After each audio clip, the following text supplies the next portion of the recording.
আরজিকর কাণ্ডে আজকে ধৃত সঞ্জয় রায়ের কোর্ট প্রোডাকশন ছিল।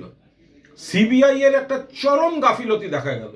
কি হলো না, সঞ্জয় রায়কে কোর্টে প্রোডাকশন হচ্ছে, আর সিবিআই এর আইনজীবী এবং তদন্তকারী অফিসার নেই, এবং বিচারক বিরক্ত, ক্ষুব্ধ।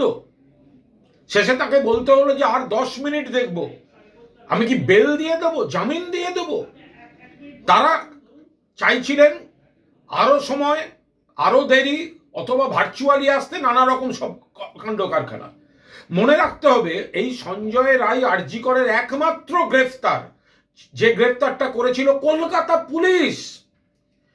তারপরে সিবিআই এর হাতে যাওয়ার পর থেকে বিভিন্ন ধরনের রটনা, বিভিন্ন ধরনের প্রচার, অথচ সিবিআই, উই ওয়ান্ট সিবিআই, হাইকোর্টে যেতে হবে সিবিআই। তাহলে সিবিআই এর এই যে চরম গাফিলতি, এটা তো কলকাতা পুলিশ করেনি, রাজ্য সরকার তো করেনি, রাজ্য সরকার তো ধরে এনেছিল। তাহলে সিবিআই এর যে আজকে এই চূড়ান্ত একটা গাফিলতি লঘু করে দেখা, এটা নিয়ে এই বিজেপি, সিপিএম, কংগ্রেস এরা কি বলবে?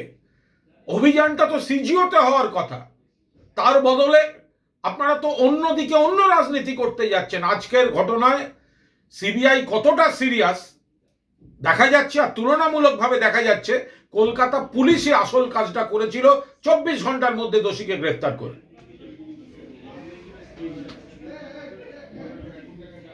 একসঙ্গে